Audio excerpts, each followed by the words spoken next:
आपके अपने channel pregnancy care 129 में आपको खुशामदीद। मेरा नाम है डॉक्टर ताहिर। आगे बढ़ने से पहले चैनल को सब्सक्राइब जरूर कर लीजिएगा। 9th मंथ ऑफ प्रेगनेंसी, हमल का 9वां महीना, प्रेगनेंसी का आखिरी महीना। आज की वीडियो में हम इस चीज़ पे बात करेंगे। बहुत सारी तब्दीलियां आ रही होती हैं 9वें महीने के अंदर, माँ के अंदर भी और बच्चे के अंदर भी, और जिनका जानना आपके लिए बेहद ज़रूरी है। और किन बातों का ध्यान रखना है 9th मंथ ऑफ प्रेगनेंसी के अंदर आपने अपने हवाले से और अपने बेबी के हवाले से, और कौन सी ऐसी 4 ख़तरनाक सिचुएशंस होती हैं जो अगर ज़ाहिर होती हैं 9th मंथ के अंदर तो आपको घर पे वेट नहीं करना चाहिए, फ़ौरन से जाके हॉस्पिटल में एडमिट होना चाहिए। और माँ की डाइट के हवाले से और बेबी की मूवमेंट्स के हवाले से क्या खास बातें हैं, इन्हीं चीज़ों पर बात करेंगे। तो सबसे पहले अगर 9th मंथ के अंदर आपके बेबी की ग्रोथ की बात करें तो आपका बेबी बहुत तेज़ी से वेट गेन कर रहा होता है। इस महीने के अंदर 200 से लेकर 250 ग्राम तक वज़न हर हफ्ते बच्चे का बढ़ता है। यानी कि अगर 9th मंथ के शुरू में आपके बेबी का वज़न 2 किलो से लेकर 2.5 किलो तक होता है तो 9th मंथ के एंड तक 3 किलो से लेकर 3.5 किलो हो सकता है अगर आपकी डाइट अच्छी है। तो बच्चे की ग्रोथ हो रही होती है तेज़ी से इस मंथ के अंदर। अगर माँ के अंदर हम अलामात की बात करें 9th मंथ ऑफ प्रेगनेंसी में, तो माँ के अंदर जो कुछ प्रॉब्लम्स हैं 7वें 8वें महीने में शुरू हो जाते हैं, वो पहले से कुछ ज़्यादा हो जाते हैं। डिस्कम्फर्ट माँ को ज़्यादा होने लगता है। कमर दर्द के हवाले से अगर बात करें तो माँ पहले से ज़्यादा डिस्कम्फर्ट फील करती है, कमर दर्द भी बढ़ जाता है। मैदे के अंदर एसिडिटी तेज़ाबियत ज़्यादा हो जाती है। पेट के अंदर दर्द की शिकायत भी रह सकती है, क्योंकि इस टाइम पर आपके बेबी की ग्रोथ तेज़ी से होती है। बच्चेदानी का साइज़ बढ़ जाता है। आपकी बच्चेदानी आपके स्टोमक को ऊपर की तरफ पुश कर देती है। फंडल हाइट बढ़ जाती है। इसकी वजह से आपको सांस में भी दुश्वारी आ सकती है। इवन के बाज़ ख़वातीन में रिब्स के अंदर वक्फे से स्विचिंग पेन आ सकता है। लेकिन फिर 9th मंथ के एंड तक जैसे ही आप पहुंचती हैं तो आपका बेबी हेड डाउन करना शुरू कर देता है, और जब बेबी का हेड नीचे पेल्विस में डिप कर जाता है, फिक्स करना शुरू कर देता है अपने आप को, तो आपकी जो फंडल हाइट है ऊपर से 2 से 3 इंच कम हो जाती है। इसको हम मेडिकल लैंग्वेज के अंदर लाइटनिंग कहते हैं।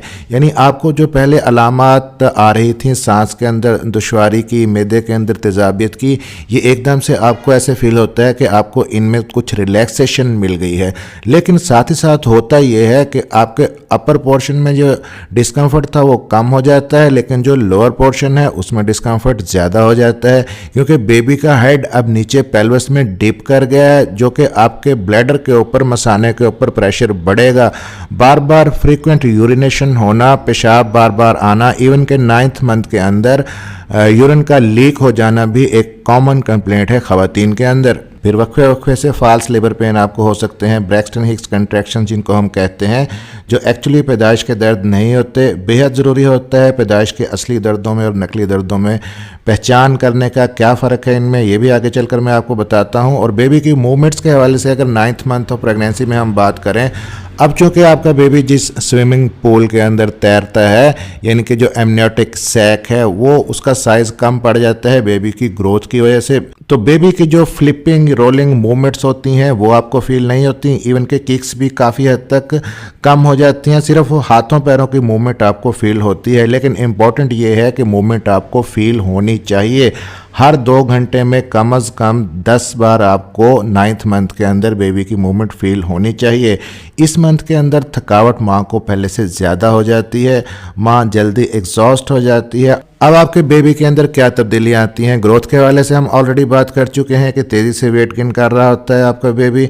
लंग्स आपके बेबी के मैच्योर हो चुके होते हैं। मसल्स हाथों पैरों के मजबूत होने लगते हैं, टांगों के मसल्स मजबूत होने लगते हैं। बेबी की पकड़ने की, ग्रिप करने की जो पावर है वो भी मजबूत हो जाती है। आपका बेबी ब्लिंक करने लगता है, आंखें झपकाने भी लगता है।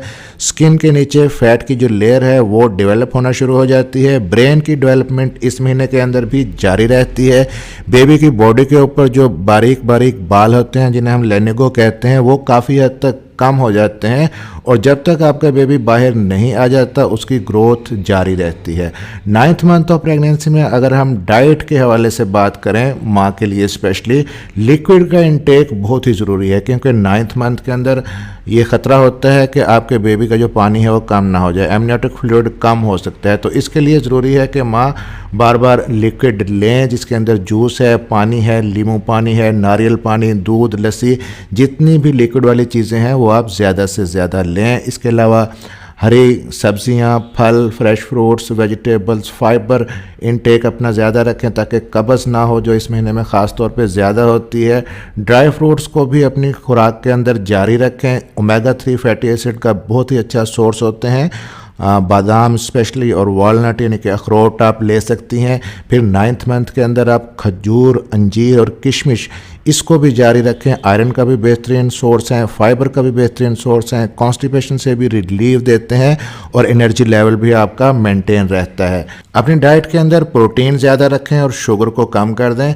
एक्सरसाइज के हवाले से अगर बात करें 9th मंथ ऑफ प्रेगनेंसी में, तो अगर आपके डॉक्टर ने आपको मना नहीं किया, कोई कॉम्प्लिकेशन नहीं है आपके अंदर, यानी कि प्लेसेंटा प्रीविया नहीं है, आंवल नीचे की तरफ नहीं है, या आपके बहुत ज़्यादा सी सेक्शन पहले नहीं हुए, तो आप रूटीन की exercise 9th month of pregnancy के अंदर कर सकती हैं। कौन कौन सी एक्सरसाइजेज आप कर सकती हैं? आप वॉक भी कर सकती हैं, योगा भी कर सकती हैं, डीप ब्रीदिंग एक्सरसाइजेज भी कर सकती हैं, पेल्विक फ्लोर की एक्सरसाइजेज भी कर सकती हैं, बटक बॉल पे भी एक्सरसाइजेज कर सकती हैं। लेकिन जो भी एक्सरसाइज करें अपने कंफर्ट जोन के अंदर रह के करें। ओवर स्ट्रेचिंग प्रेगनेंसी के अंदर हम मना करते हैं 9th मंथ के अंदर, लेकिन पेल्विक फ्लोर एक्सरसाइजेज बहुत ही ज़रूरी होती हैं। आखिरी महीने के अंदर आपकी डिलीवरी के अंदर आपको हेल्प करती हैं। इसके अलावा डिलीवरी के बाद जो इनकॉन्टिनेंस है, यानी कि पेशाब पे या पखाने पे कंट्रोल ना रहना, तो उसकी शिकायत भी कम होती हैं अगर आप 9th मंथ के अंदर ये एक्सरसाइजेस करती हैं। अब फाइनली हम बात कर लेते हैं कि कौन सी ऐसी 4 ख़तरनाक कंडीशंस हैं जो 9th मंथ के अंदर अगर ज़ाहिर होती हैं तो आपने फ़ौरन से जाके हॉस्पिटल में एडमिट होना है। अगर आपकी ड्यू डेट आ गई है और आपको दर्दें शुरू नहीं हुई तो फिर तो आपने जाना ही जाना है, हॉस्पिटल में एडमिट होना ही है। इसके अलावा अगर आपकी ड्यू डेट अभी नहीं आई लेकिन आपको ट्रू लेबर पेन शुरू हो गए हैं तो फ़ौरन से हॉस्पिटल में जाके एडमिट होना है। और यहाँ पर आपको बता दूँ कि ट्रू लेबर पेन और फॉल्स लेबर पेन में आप कैसे डिफ्रेंशिएट करेंगी, कैसे फ़र्क करेंगी। जो फॉल्स लेबर पेन होते हैं एक्चुअली 8th 9th मंथ के अंदर शुरू हो जाते हैं, जिन्हें हम ब्रेस्ट हिक्स कंट्रैक्शन कहते हैं। ये एक तरह से आर्जी दर्द होते हैं बच्चेदानी में।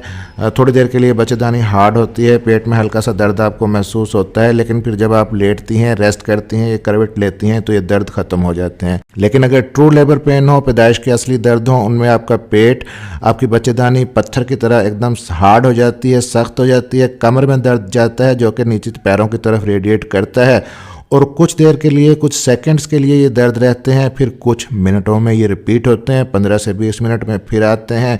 रेस्ट करने से भी ख़त्म नहीं होते, कोई भी मेडिसिन आप अगर पेन किलर हल्की फुल्की लेते हैं उससे भी ख़त्म नहीं होते।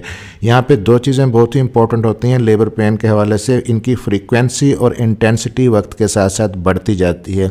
इसका क्या मतलब है? फ्रीक्वेंसी का मतलब है कि पहले अगर आपको 15 मिनट के बाद दर्द आ रहे थे तो फिर आहिस्ता आहिस्ता आपको लगेगा कि 10 से 12 मिनट के बाद दर्द आ रहे हैं, फिर आपको लगेगा कि अब 8 से 10 मिनट के बाद आ रहे हैं, यानी कि दर्द आपको जल्दी जल्दी आना शुरू हो जाएंगे और इनका ड्यूरेशन भी पहले से ज़्यादा लंबा हो जाएगा। पहले अगर 10 से 12 सेकंड रहते थे तो अब आप फील करेंगे कि 15 से 20 सेकंड रहते हैं, और दर्द की इंटेंसिटी यानी कि शिद्दत भी वक्त गुजरने के साथ साथ बढ़ती जाएगी। तो ये होते हैं ट्रू लेबर पेन।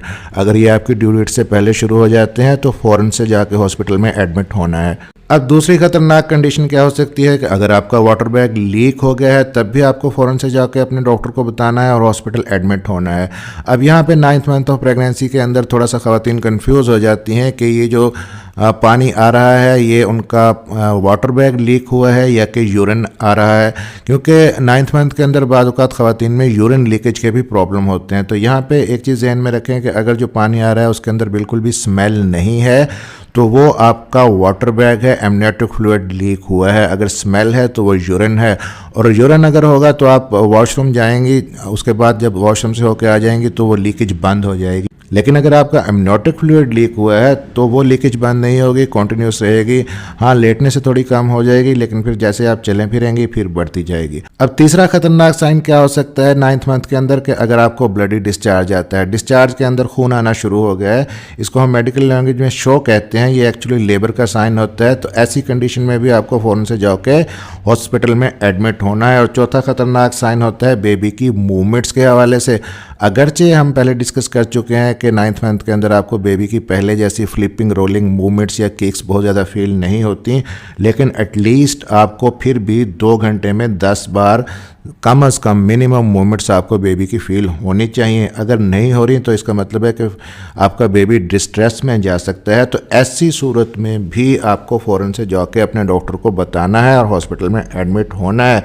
सोने की पोजीशन के हवाले से अगर बात करें 9th मंथ ऑफ प्रेगनेंसी के अंदर, तो लेफ़्ट लेटरल साइड में, यानी कि लेफ़्ट साइड पे करवट लेके आप सोएं तो आपके लिए बेहतर है। इससे आपके बेबी को ब्लड फ्लो अच्छा जाएगा, ब्लड की सर्कुलेशन और ऑक्सीजन अच्छे से मिलेगी। तो इन सब चीज़ों का 9th मंथ ऑफ प्रेगनेंसी के अंदर आपने अच्छे से ख्याल रखना है। Wish you all the best. और अगली वीडियो में हम डिस्कस करेंगे कि हमल के आखिरी हफ्ते में डिलीवरी से पहले 1-2 दिन कौन से ज़रूरी काम हैं जो आपने लाजमी करने हैं, अपनी तैयारी कैसे करनी है और अपने बेबी की शॉपिंग कैसे करनी है, हॉस्पिटल के लिए बैग कैसे तैयार करना है। चैनल को सब्सक्राइब जरूर कर लीजिएगा और बेल नोटिफिकेशन ऑन कर लीजिएगा ताकि प्रेगनेंसी केयर 1 to 9 की आने वाली वीडियो आप तक पहुंच सके। मिलते हैं अगली किसी वीडियो में, तब तक के लिए अपना ख्याल रखिएगा और दुआ में याद रखिएगा।